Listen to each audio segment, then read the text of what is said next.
प्रातस्मरामि हृदि संस्फुरदात्मतत्त्वम् सच्चित् सुखं परमहंस गतिं तुरीयम् यत्स्वप्नजागरसुषुप्तमवेति नित्यम् तद्ब्रह्म निष्कलमहं न च भूतसङ्गः।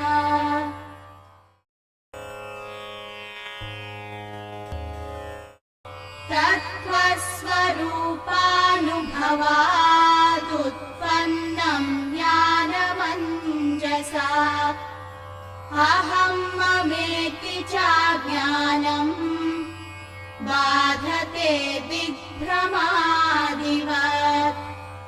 सम्यक् विज्ञानवान् योगी स्वात्मन्येवाखिलं जगत् एकं च सर्वमात्मानं तीक्षते ज्ञानचक्षुषा आत्मैवेदं जगत् सर्वम् आत्मनोऽन्यं न वेद्यते हृदो यद्वद्घटादीनि स्वात्मानं सर्वमीक्षते जीवन्मुक्तस्तु तद्विद्वान् पूर्वोपाधिगुणान् त्यजेत् सच्चिदानन्दरूपत्वात् भवेद्भ्रमरकीटवत् तीर्त्वा मोहार्णवं हत्वा रागद्वेषादिराक्षसान् योगी शान्तिसमायुक्तः आत्मा रामो विराजते बाह्यानित्यसुखासक्तिम् हित्वात्मसुखनिवृत्तः घटस्थदीपवत् स्वस्थः स्वान्तरेव प्रकाशते उपाधिस्थोऽपि तद्धर्मैरलिप्तो व्योमवन्मुनिः सर्वविन्मूढवत्तिष्ठेदसक्तो वायुवच्चरेत् उपाधिविलयाधिष्णौ निर्विशेषं विषेन्मुनिः जले जलं वियद्योम्नि तेजस्तेजसि वा यथा यल्लाभान्नापरो लाभो यत्सुखान्नापरं सुखम् यज्ञानान्नापरं ज्ञानम् तद्ब्रह्मेत्यवधारयेत् यद्दृष्ट्वा नापरं दृश्यम् यद्भूत्वा न पुनर्भवः यज्ञात्वा नापरं ज्ञेयम् तद्ब्रह्मेत्यवधारयेत्. A yogi of complete enlightenment sees with his eye of wisdom the entire universe in his own self and the one self everywhere. We were enjoying the daffodils in the last class, which talks about the eye of wisdom, which is a very complete poem as far as the sadhana and the goal of self-realization is concerned, or at least the interpretation of Swamiji is like that. How do we develop this Jnana Chakshu? See, Jnana Chakshu refers to the eye of wisdom, and it is as though seeing the self. Seeing is the most intimate of all physical experiences. Even if you say feeling, it is probably more intimate, but you will not be able to express it as physical experiences. So seeing is given. As good as seeing, like that it is. So you are able to penetrate and experience the self in all beings. How do we develop this? It is possible only when the head and heart combine together. You should try and feel what your intellect understands, and you must try and understand what your mind feels. It is the combination of head and heart that takes you very close to that. Yet it is not reached, but it will take you very close to that. The moment you are enlightened, you cross beyond the boundary and go to the other side. A mere intellectual inquiry without any feeling is a very dry analysis. It will probably result in one of the two things. It will result in a lot of arrogance that I know everything because intellectually I know everything. Second, it may result in confusion because you go through the length and try to gather more and more information without going to the depth of it. In fact, the moment you attempt to go into the depth of it, you will not but feel for the self. The depth actually gives you that feeling of wonderment. In any subject for that matter, when you begin to understand something, you get that wow, that feeling. That should come actually. If that is not coming, then we are not probably intensely courting it. So it is not just understood at the intellectual level, it must be felt at the heart level also. These verses finally turn into a picture for you to visualize. Brihadaranyaka Upanishad gives the famous threefold sadhana towards removal of ignorance, which is Shravana, Manana and Nididhyasana. Shravana is the first stage of removal of ignorance where you say, I don't know. I don't know is taken care when you listen to the lectures from the Guru. He is going to lecture based on the Upanishads. And therefore, now you cannot say you do not know, you know. You know various words and probably its superficial meanings. But we have not understood the depth of the meaning. So the second level of ignorance is that I don't understand. I don't understand is overcome by the sadhana of manana. Manana means reflection. So manana, very important, follows Shravana, where you are thinking about it from various angles. The English word reflection also means to throw light. That is when you get to see the object, when light is thrown upon it. Reflection is when you try to throw the light on it from different angles so that you get a complete picture of it. Whatever is said in this class or whatever you read in the book is the information that comes to you. You have to think about it to get it internalized. You have to relate it with your experiences. That is reflection. A sharp mind will have least experiences and it will be able to go to the truth with that reflection. All your doubts and indecisions are overcome by the process of reflection. You will have questions. You will compare one statement and the other and there will be apparent contradictions. And that is how, in fact, the scriptures liberally use the language of contradictions. See, they try every possible method to get the self to us, which is inexplicable or indescribable.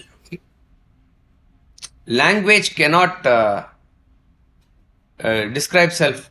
But what is all the scriptures that we are studying? It is language. Atma, Bodha or various, any scripture for that matter you take, it has to be in some language, isn't it?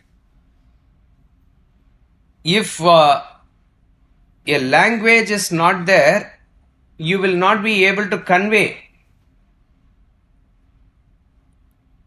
It's a very beautiful symbolism because some of our own Hindus, they are not able to reconcile certain things which must be understood from a deep symbolic level. Brahma is said to have created Saraswati, and it is assumed as he is a daughter in one context. And we understand Saraswati and Brahma are inseparable entities as husband and wife also. So superficially reading like this creates a confusion, and it is easy for the other religion people to give a very bad interpretation to this. But this is not how it should be understood. That is why you have to quote this knowledge, live with it, and learn it under the proper trained guru to understand what it is. If you are rooted in it, it is not to have a argument or debate with others who are hell-bound on desecrating your religion, but it is for your own clarity.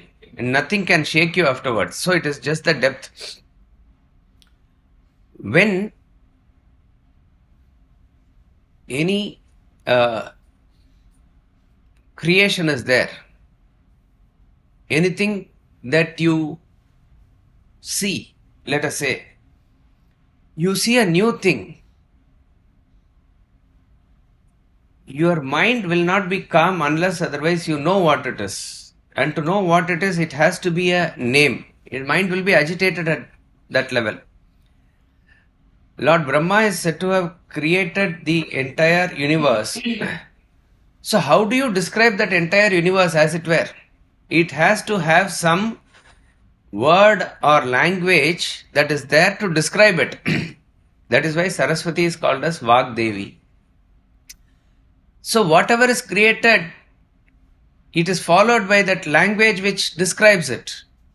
Once the language is there and you know what it is, then you don't need that external object. With that language, you can internally visualize it within you. That becomes your thought further.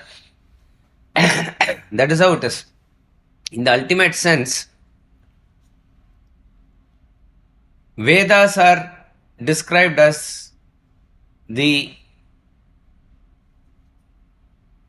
language of the Supreme Self itself.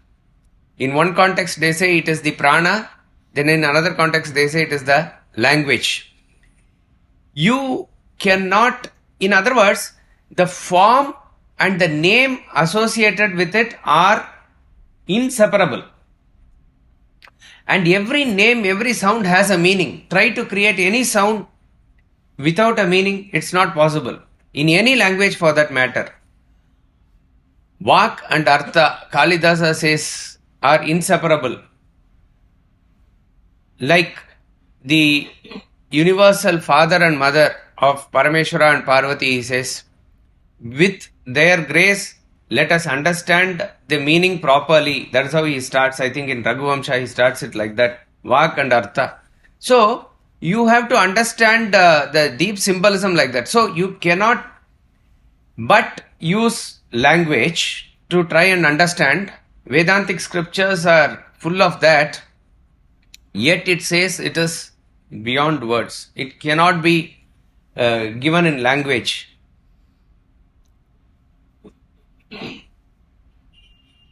We talked about this seeing. Seeing is a word that we know.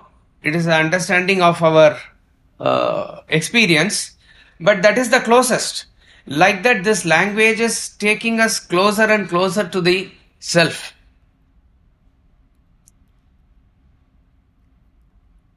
Language can only... See, the question may arise as to why cannot language describe Brahman? Why cannot language describe the self? Language has limitations. Language can describe anything which has any of these 5 properties. Language can describe jati, class. You say this is cow. Cow is a word in English language to describe this particular species. Man or woman, elephant, banyan tree. These are all particular species. All the similar species are called by that name.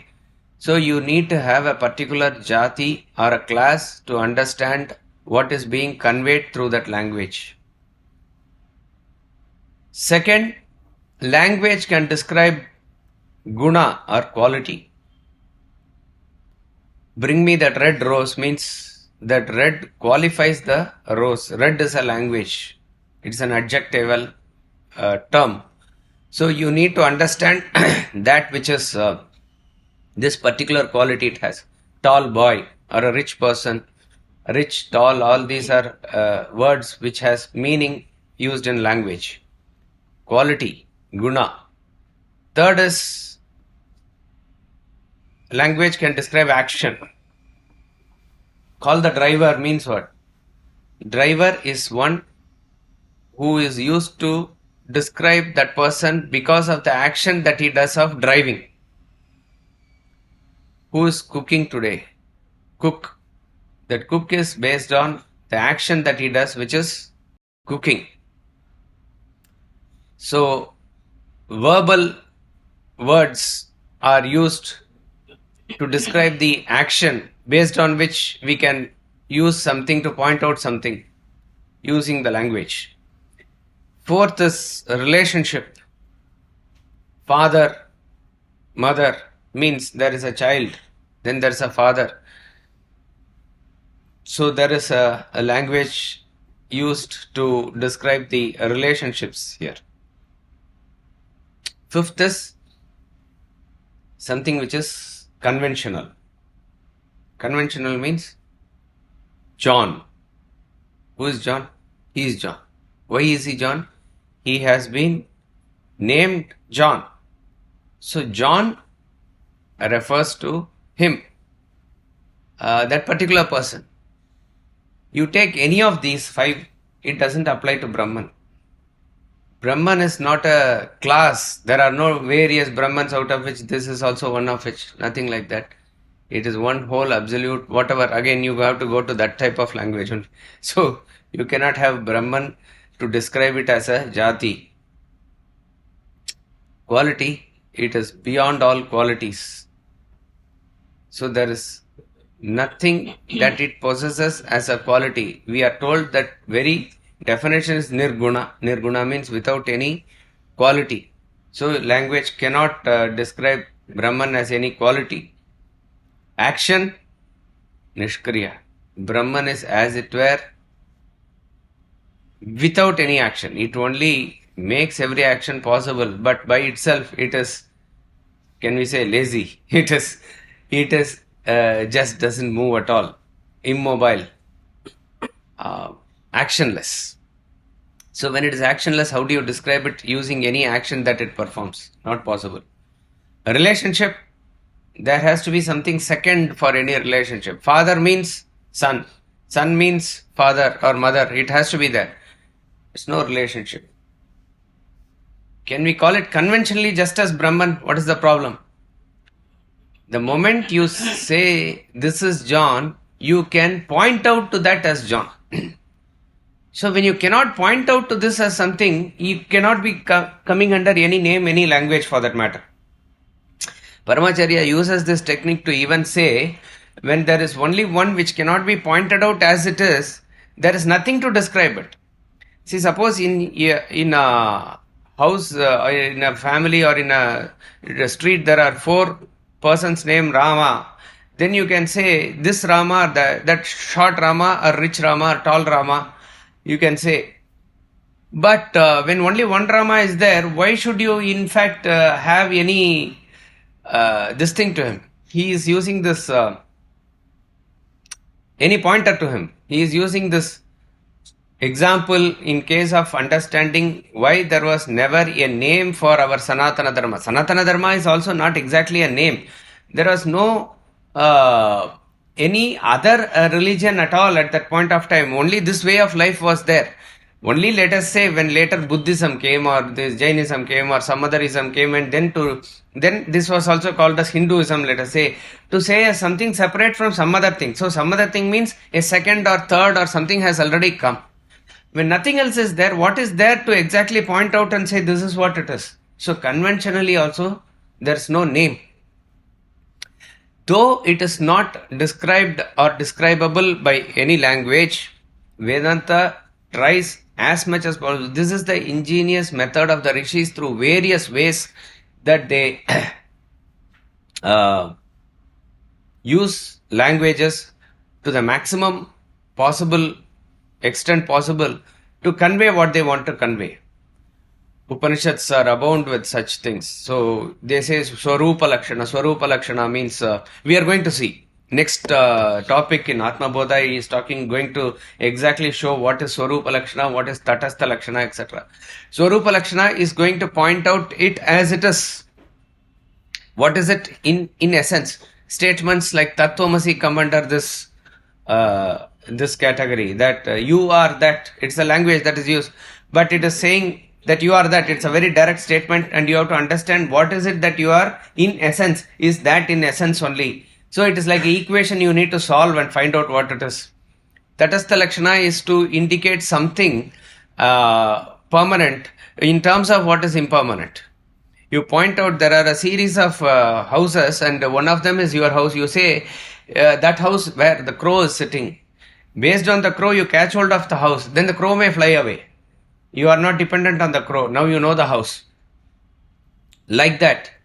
That into which the world is coming from, from which the world is coming from, that which is existing, where the world is existing upon, where the world will finally get into. Everything is talking about the world, but it is not talking about the world. It is that into which this will go into. So based on something, it is describing and asking you to catch hold of something more permanent. And then there are tremendous, liberal usage of language of contradictions. In Gita we see, in Upanishads we see a lot. Brihadaranyaka Upanishad has a full chapter based on such and such thing. Always they talk about something as neti neti. You know, neti neti is another way. Okay, I cannot exactly describe what it is, but I will describe everything that whatever it is not, and dismiss it. And every time they say neti neti, neti neti, 2 times at least they will say. It's very interesting. Why do they say 2 times? Even in 30th verse, Atma Bodha, you check, neti neti iti vakyataha, says Shankaracharya. Neti neti iti vakyataha. Not this, not this. There is maybe a subtle message that we can derive, that why are they saying that it is 2 times? Neti neti. Emphasis? Emphasis is one thing. Sorry? Correct, it's impossible. That is why, but you can say neti, not this. But for everything they say neti neti, not this, not this. Name and form. Beyond name and form. You are, I would say, thinking in the right direction, but yeah, beyond that. Whatever we understand in this world is in terms of a pair. So, the moment you say, is Brahman short? If anybody asks, neti, not that. So that means you come to a conclusion, he is tall. Neti, not that also. So each and every pair of opposite is dismissed like this. And then finally you say, does Brahman exist? Neti. It does not exist as a thing that you and I experience in this world. Oh, that means I understand that it does not exist? Neti. Not that all. Did I say it does not exist? It is the core of all existence. It is existence per se. Is Brahman something sad? No. Then it is, Brahman is something happy? No. Neti, not that also. It is happiness per se. So you cannot catch it by anything. It is something that I know? No. It is something that I don't know? No. You know it also. So there is nothing that you can pinpoint it. So neti is a way by which they dismiss. And I said Swarupa Lakshana and other things. Language of contradiction, in fact, aids our thinking. The greatest way to describe Brahman is what Dakshinamurti did, which is to be silent. Ramana Maharshi did the same thing in last century. He was giving out the knowledge of the self, but he only kept quiet. That's all. So, that is the actual description. Why? And that is what is conveying Brahman. It is the deep silence beyond all sounds, beyond all language. That is what he is conveying. But same Dakshinamurti came out as Adi Shankaracharya and blasted the whole world with his impeccable intellect and knowledge. So he brought out everything to the doorstep as much as possible. If you understand, that is why they use the language of contradiction also.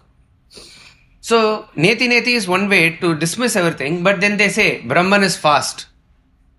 We saw in Ishavasya Upanishad, Tade Jati Tannai Jati. That goes not. Tad Dure Tad Antike. That's far.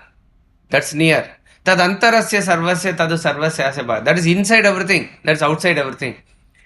So what happens when the master uses the language of contradiction is that you are forced to reflect. You are forced to think. No other choice. The moment you say far and near, what is he actually conveying? So there is a jerk. You will stop everything and you will think. That is the way ingeniously that they have said. Krishna beautifully says in 4th chapter we will cover. He who sees inaction in action and action in inaction, he is wise. What a verse. I mean, you have to go deeper and deeper into it to understand. Each and everything is like that contradiction. So, language of contradiction is liberally used. The whole thing is about coming back to where we started. It is for our reflection. And then, once you are cleared of all doubts, now there is no proof or anything that is required. All your doubts are dispelled. You are sure of the existence of Brahman. It is just that you have not got that into your experience. That's all. So I don't know Shravana. I don't understand Manana. I don't experience Nididhyasana. Nididhyasana culminates in meditation and finally that leads to realization. Nididhyasana means what happens is this you will have to roll over it in your system again and again and again. Here there is no more thinking, there is no more questions, there is no more classes and answers and nothing. All that is, you have crossed all that stage. It is just that you are waiting for that experience to happen, for which you are making that thought more powerful in you by going over it, rolling it over. When you roll it over, as I say, all these, you may not need scriptures for clarifying your doubts at that point of time, but the same verses picturize Brahman for you. You are able to see a 3D vision where there was a 2-dimensional vision before. That 3-dimensional vision is picturizing the self for you. That is the intimate experience, and that is when the Jnana Chakshu begins to actually develop within you. So when you do all these things, there is a feeling. So it is no more intellectual understanding. It merges with the feeling inside. In that feeling, when it combines with that deep thinking, you will be able to visualize it. This is the method to go. But it is still not in the realm of your experience. So even as you go, understand that you have to finally cross over it. In the Kena Upanishad, that's what liberal usage of, again, language of contradiction. Both master and the student uses. That's what is the best. So in the first chapter, the master gives the highest philosophy, where the crux of the Upanishad, he says that it is that which is not known and it is beyond the unknown. So not known means we understand it is unknown. No, he says no, it's beyond the unknown. And then he goes on to say that that which makes your eyes see and not what your eyes see. Like that he gives. So then the students are having a glow on their face. Sort of, I have got it. Because this type of a depth of analysis they have never heard before. They are beginning to feel it. And there is a glow on their face that they have got it. So the master immediately says, you have not got it. What you have known is very little. That which needs to be established by you, there is a long way to go. Yadi manyase suvedeti dabramevapi nunam tvam veta brahmano rupam. What you know as the form of Brahman is very, very, very little that you know. Yadasyatvam yadasya deveshvatanu mimam sevate manye viditam. What you need to finally understand is yet to be established by you, meaning established in terms of standing in the very substratum of Brahman. You need to still go there, Master says.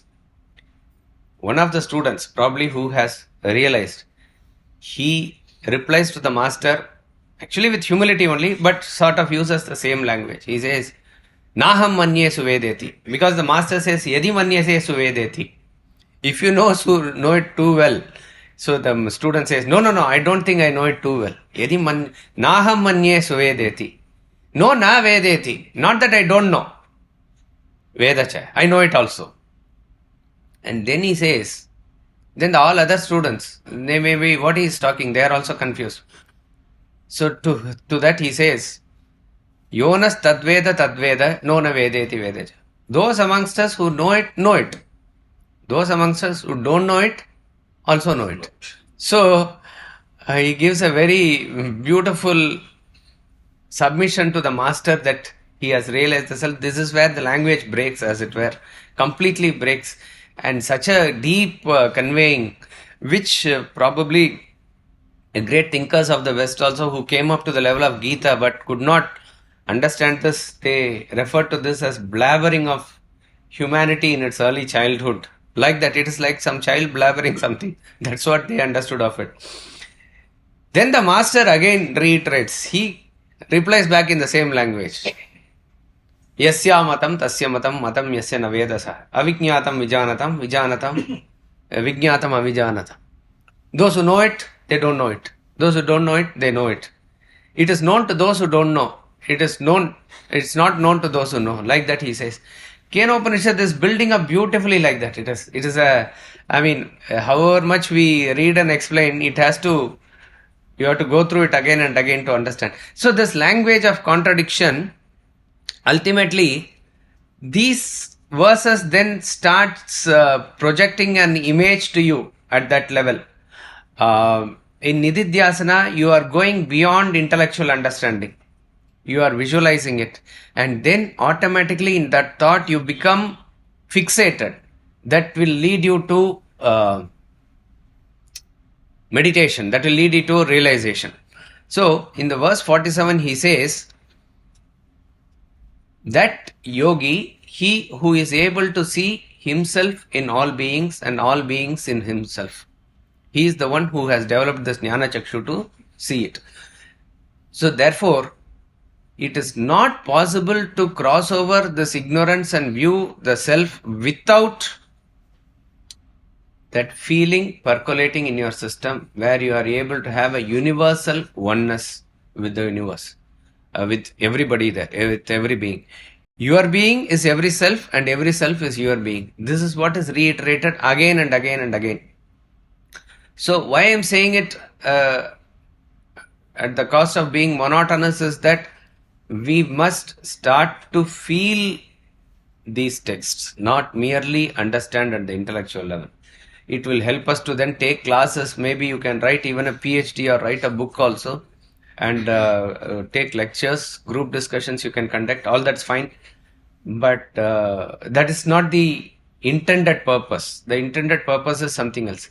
If all these things helps you to that, do it. But it must make you feel that Brahman. Yes, sir.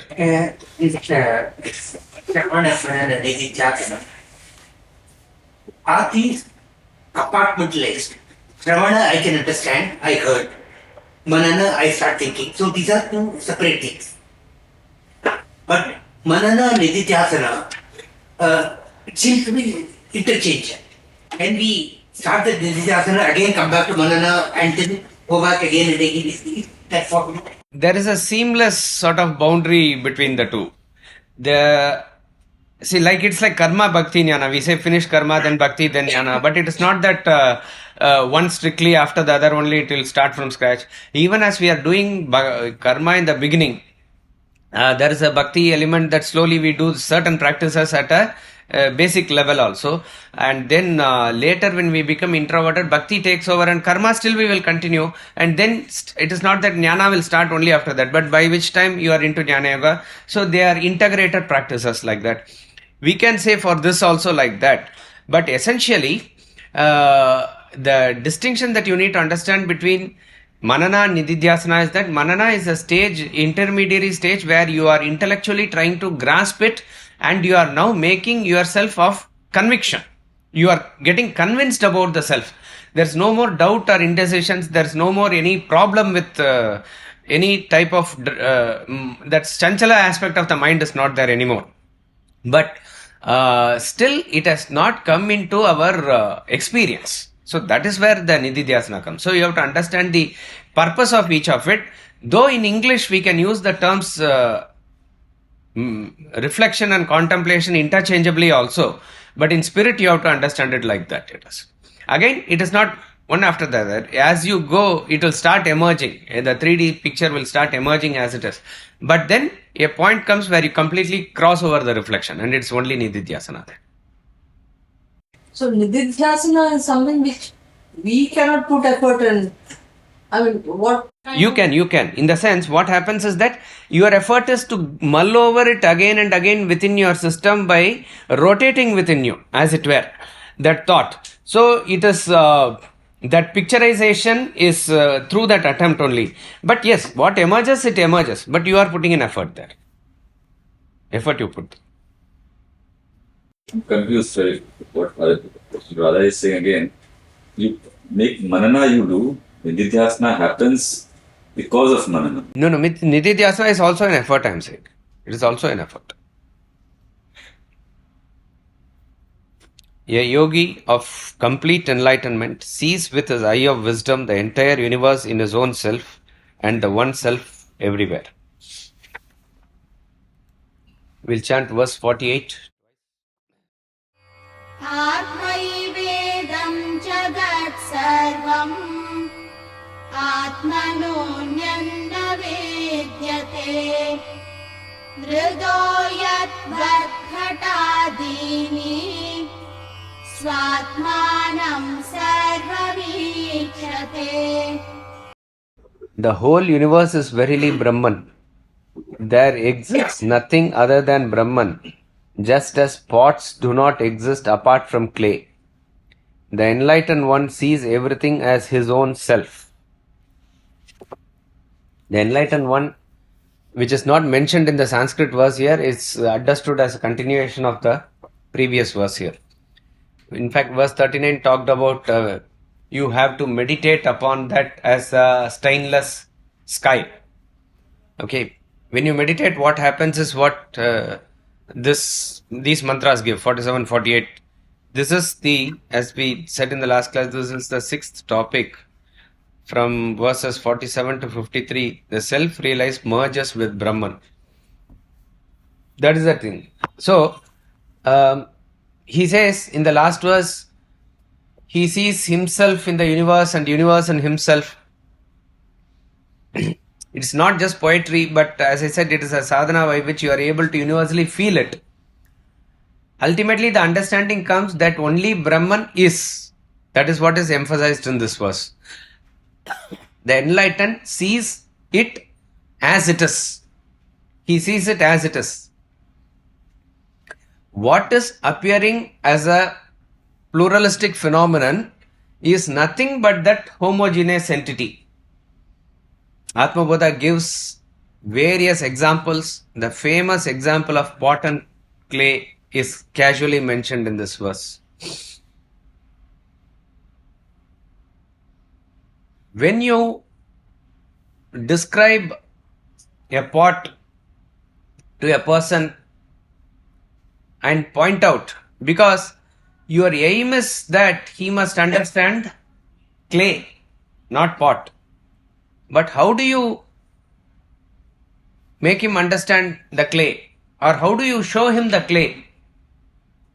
You show him the pot. This is a famous example because probably pot is what is the most common thing when in any civilization, archaeology, when they dig up, they come up with pots only, right? First, it is the most common. Probably it is the container that is most useful. So clay is that which is pot is that which is used everywhere, and pot and clay example is the most famous example in Vedanta. One of the most famous examples, like rope and snake, pot and clay. The aim of the master is to give you the vision of clay. Clay vision is what you must get. But in order to get you that, what he must introduce you to is the pot. So he says, this is what it is. So you understand, this is pot. Yes. It has a name of pot. It has a form. It has a color. It has a shape. And all that is there is what you understand as pot. So then you say, actually, clay is, that which with which this is made of. That with which this pot is made of, that is clay. Now you are still seeing the pot, but a thought of clay comes into you, that there is something which is the cause, which is clay, of which the effect is the pot here. So first is only one thing which is pot. Now it is two things which is clay and pot. Clay you understand as the cause because it has been told to you by the master that it is the cause. You are not able to see it. You are still seeing the pot with its name and form, but you are able to somewhat conceive or understand or at least believe in it that it is something, that there is clay out of which this pot has come. Then the master goes little inside, deep, and makes you or tries to make you understand what you see as pot is itself the clay. In other words, do not have any notion of clay apart from the pot. Do not have that notion of clay, something being apart from the pot. So that which you see as the pot is the clay itself. It is the clay itself. So what is pot then? Pot is nothing but an appearance in the clay. If you break the pot, clay merges with clay, you can make a flower vase out of it. What is flower vase? It is another appearance in the clay. Indestructible clay is appearing as various things. And we are caught up in that various things which are appearance, which is here said to be effect. It is said to be effect because now you are seeing the effect. When you see the effect, then there has to be a cause. And that cause is not something apart from it, it is inherent in it. Effect cannot come without a cause. But that cause is not something completely different from the effect. Effect is there within the cause. The cause is there within the effect only. You have to change your vision from pot vision to the clay vision. This is what the master is saying. Once you have understood now the clay, does the clay permit any existence in it apart from itself? It only exists. Nothing else exists at all. So, the transformation is complete once the pot vision is completely transformed only to the clay vision. That means the causation originally does not allow any effect in it. It does not. It is our ignorance that you see appearance in it. That's about all. You can that is where the concept of Maya comes, or it's a game or a Leela comes, something like that. But it is only the clay that exists. Nothing else exists apart from clay. This is the ultimate truth. Now you can understand or relate to this verse. The enlightened one sees only the Brahman everywhere. Just as the person who is able to understand sees only the clay. You can say understand clay, but it has to be in this form, Yes, we are not able to conceive or understand it unless otherwise there is a manifestation. That is what is interesting. See, suppose if you have to explain electricity to anybody, there has to be a manifestation of electricity. Otherwise, how will you explain? You have to show this light And then you have to explain, no, it is not light. That which is lighting the filament inside, that power, all those things. Otherwise, I will understand electricity to be light. Then I will say in this AC, why there is no light? No. It is the cooling. Is it cooling? Electricity is cool. No. It is that which makes the thing cool. It is that which makes the thing heat in a heater. So completely opposite. It is very interesting that we are deviating from clay pot, but matter is required as it were for the manifestation of Brahman. It is in its own sense we don't understand.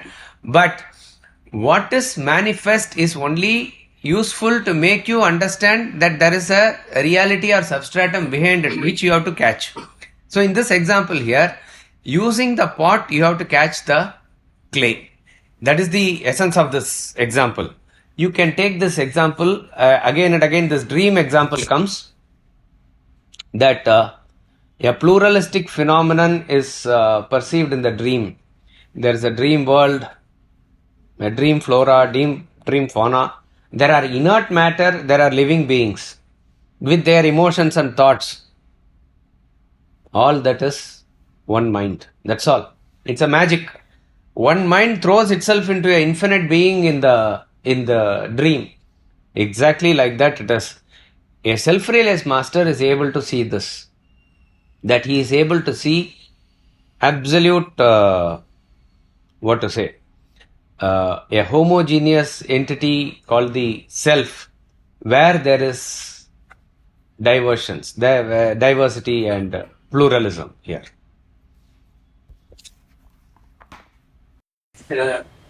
Causation.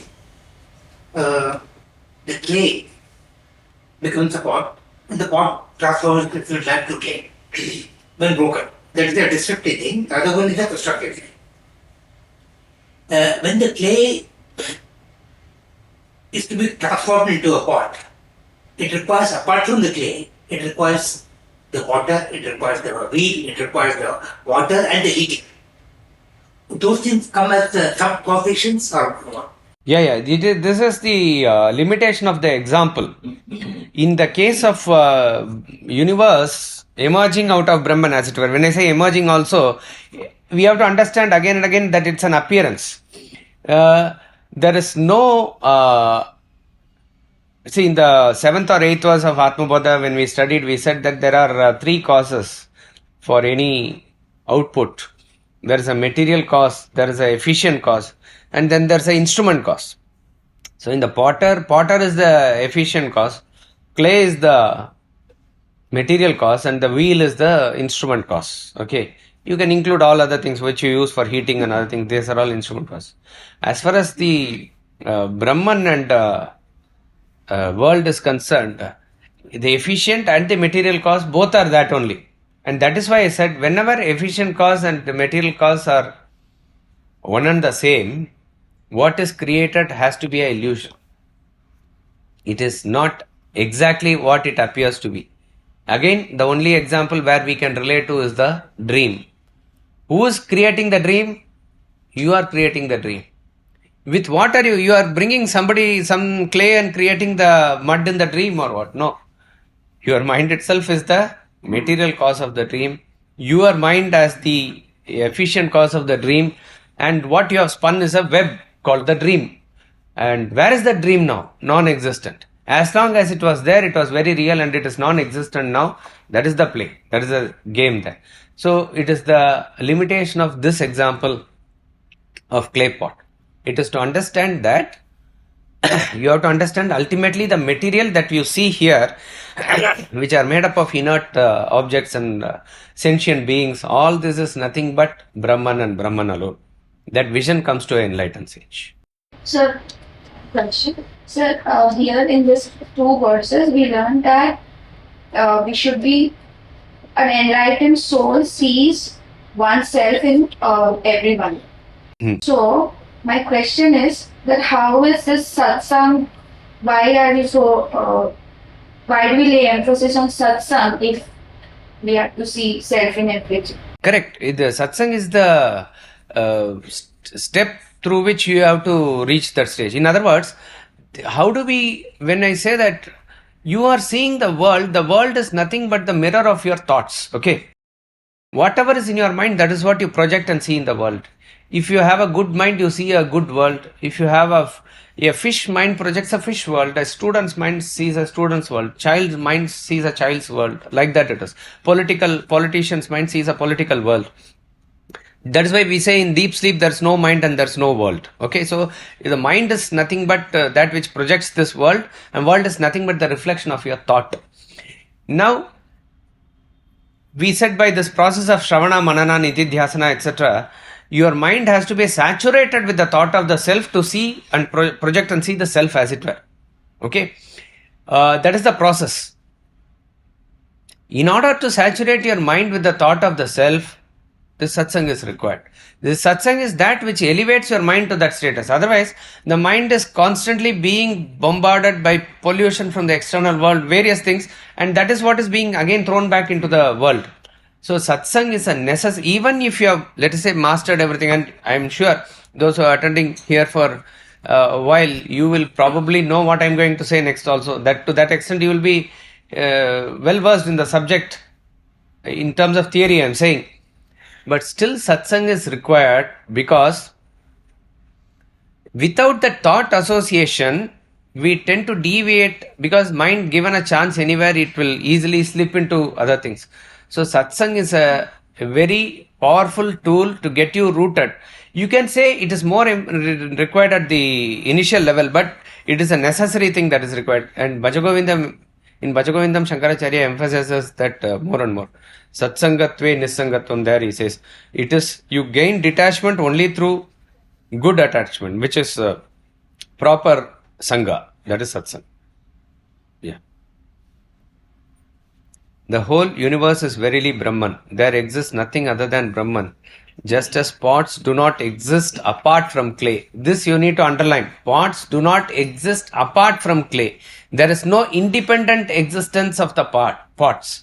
Similarly, there is no independent existence of the universe apart from Brahman.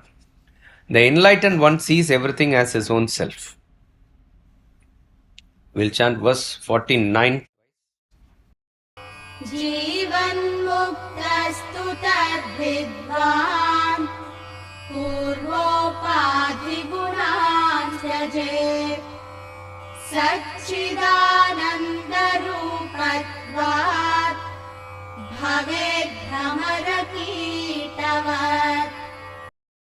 A liberated soul, Jivan Mukta, endowed with self-knowledge, gives up the traits of his previous equipments and becomes Brahman on account of his nature of existence, knowledge, bliss, just as a worm becomes a wasp. Beautiful example again, worm becoming a wasp. He is talking about now the enlightened soul who he has crossed over, as described in verses 47 and 48. Purva upadi gunams tyajet.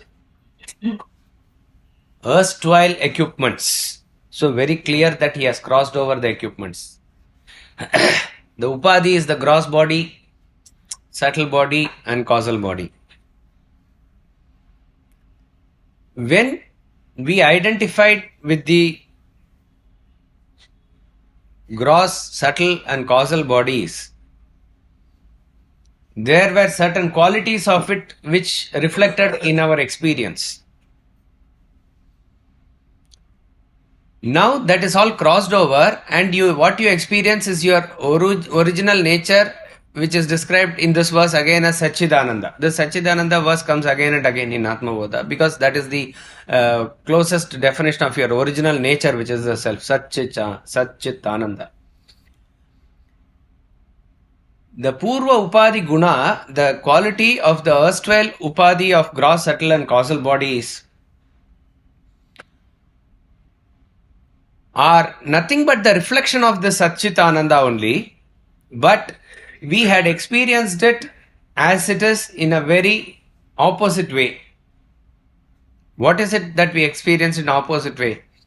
Satchitananda means, Sat means that which constantly exists, that which is, that which doesn't change. But identifying with the gross body, we saw always the change, culminating in birth and death always. Cycle that we continued. Identifying with the gross body, we also went through that again and again and again. And we experienced what is known as this inert matter, jada everywhere. But our real nature, which is chit, reflected in our mind, was not able to understand it. So the knowledge was very limited, not the unlimited, infinite knowledge that we had.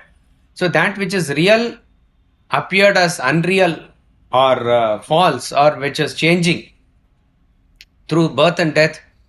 That which is absolute consciousness appeared as inert, without consciousness, insentient world. That which is absolute happiness, and we were experiencing only sorrow. And this is what is our, we believe our life is. It is very interesting. This is really not our life, but we believe this is our life. Based on our belief, we live a very restricted, constricted life. Thinking that we don't have any independence, where that is your real nature. We are bound. Can you do this? No, I don't have time. We have sold our time. Our family holds us. Our work holds us. Our clients, our customers, our boss, our employees, whatnot. Your Rotary Club, everything for that matter, holds us. And we are unable to move here or there. It is just that, see, this freedom can never come by you trying to unknot various, because those knots are imaginary. What will you unknot? It is just that you need to understand that you are not bound.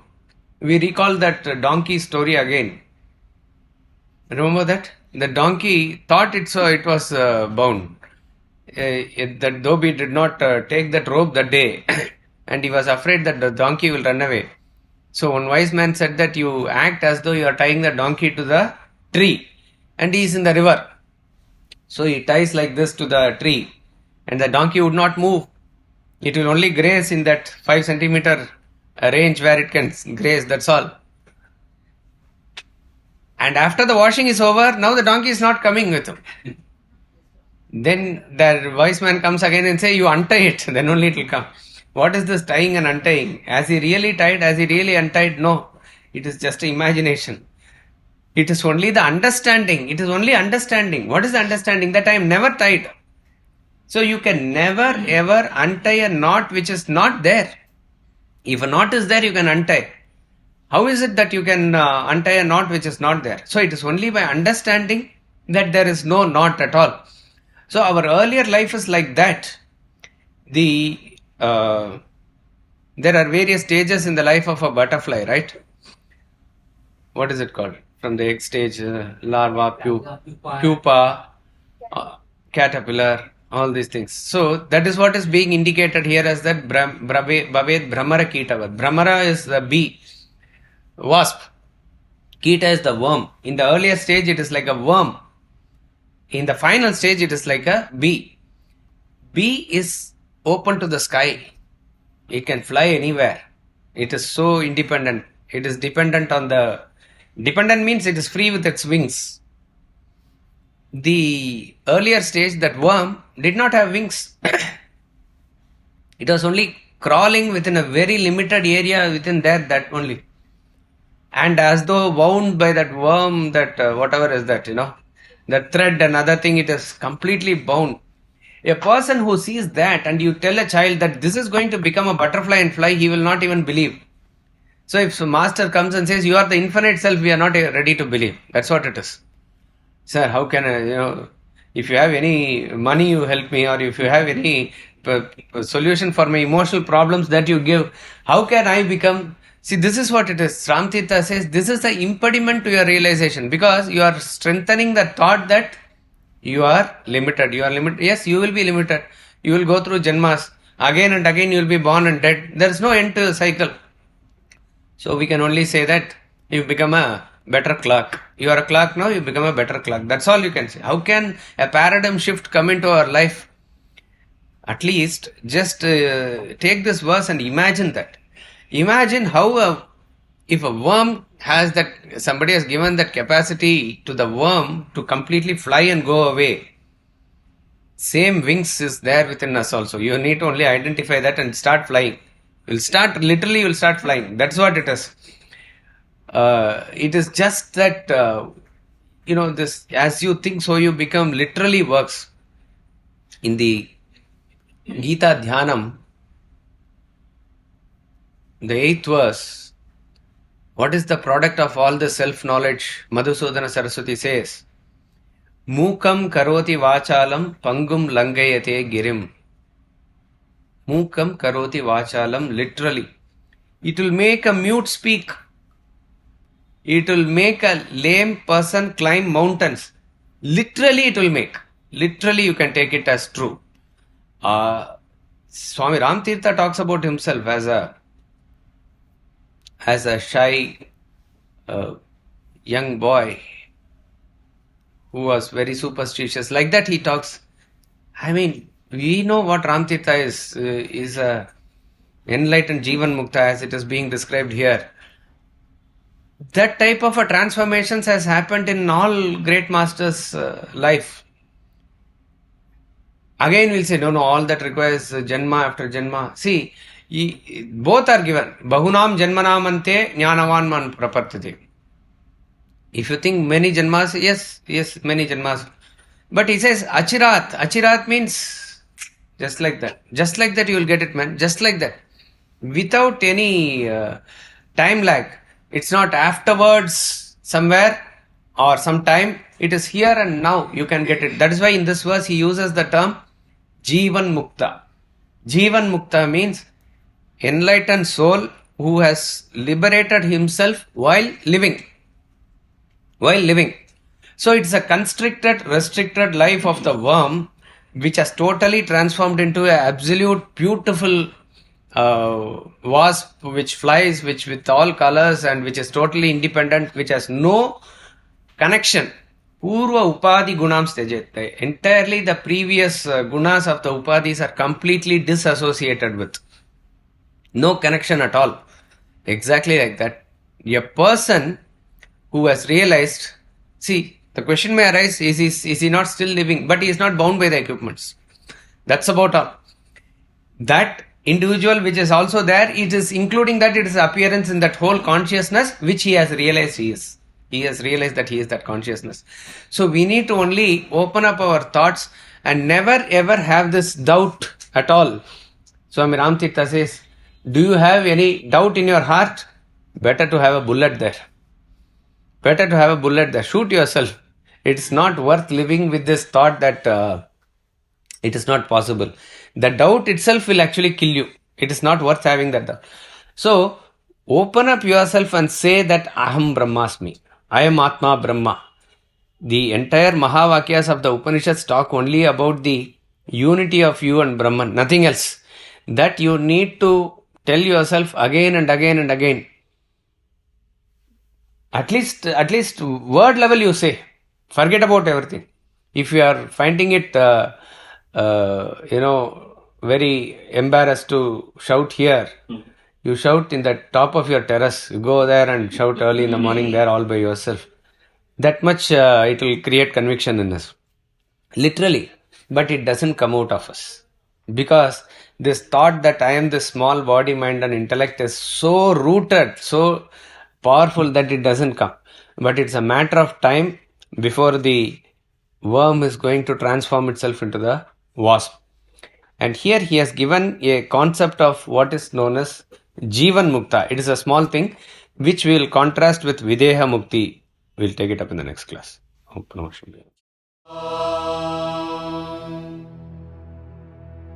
Poornam Adah, Poornamidam, Poornat Poornamudachyate, Poornasya Poornamadaya Poornamevavashishyate. Om शान्तिः शान्तिः